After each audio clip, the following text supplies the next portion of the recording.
So in my last video on the Empress, we talked about being the cosmic prism that refracts and remixes the light of God into all these many colors of the rainbow, because our creativity is so multifaceted and we're not insects, and creativity is transferable, transmutable, and always flowing in so many ways that we don't even know.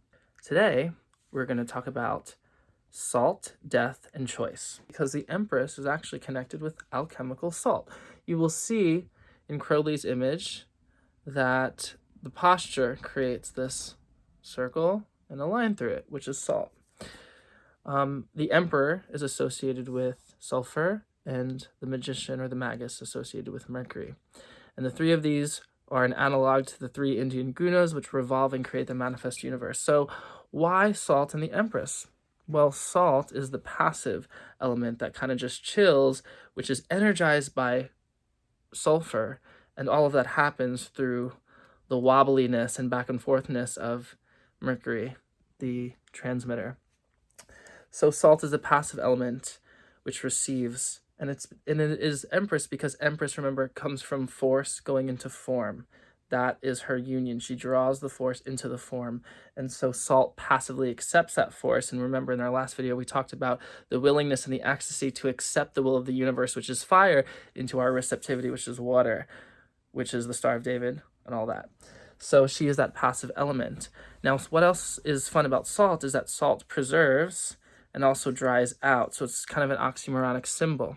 And that is because Empress is the gateway as the prism of form. When we go into form, we die. When we go out of form, we die. So when we go into form, we let go of our infinite nature and our union with the divine into form, into matter. And when we let go of that, we let go of our form and our illusion of separation and our, ego and all that back into spirit and the divine. That is why creativity is so intoxicating, is because when we are so creative as the Empress, we lose ourselves for that moment and we return to spirit. That's why I was talking in that last video of inspiration, when the spirit comes in, the Wu Wei, doing nothing. When you're in the zone, right, you lose your ego. And that's why in the Renaissance, the orgasm was called the little death, because you die a little bit within the beloved. So when we are in finite mode, we are not always recognizing our creativity. We are thinking in terms of lack mentality, the illusion of lack, which is beautifully described in A Course in Miracles. I highly recommend you check that out. When we are in spirit, when you're inspired and the spirit is within, we are in the mode of infinite creation, yes? So how do we get there? How do we apply this in practical life? Well, every time the anxiety comes up of, oh my God, what am I going to do next? Oh my God, this, that, or the other, we know we're not in that creative flow. And so how do we get into that creative flow? Choice, action.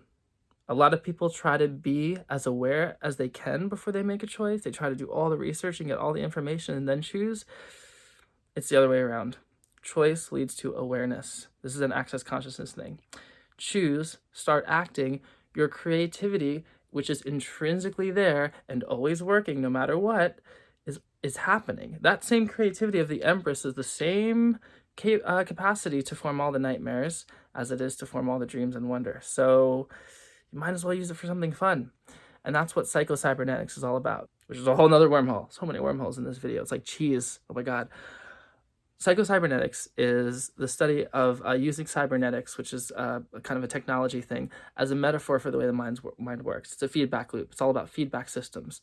Pretty much what the deal is, the conscious mind makes a choice, has an image, has a goal. The body will react to that by kind of bouncing back and forth between extremes until it gets finer and closer to that goal. And it does it unconsciously. And the thing about the Empress, psychologically, she represents the activated unconscious, as opposed to the priestess, who is the unactivated virgin subconsciousness, which hasn't touched the consciousness. Empress, consciousness comes into the subconsciousness and says, hey, check it out, we have this goal. I want to get that job. I want to get that relationship. I want to blah, blah, blah. The unconsciousness says, okay, we got it. Don't even worry. So the subconsciousness goes back to the eyes, looks forward, and the rest of the body and the whole cybernetic system gets to work, constantly adjusting to get that goal. But that doesn't happen until the choice is made.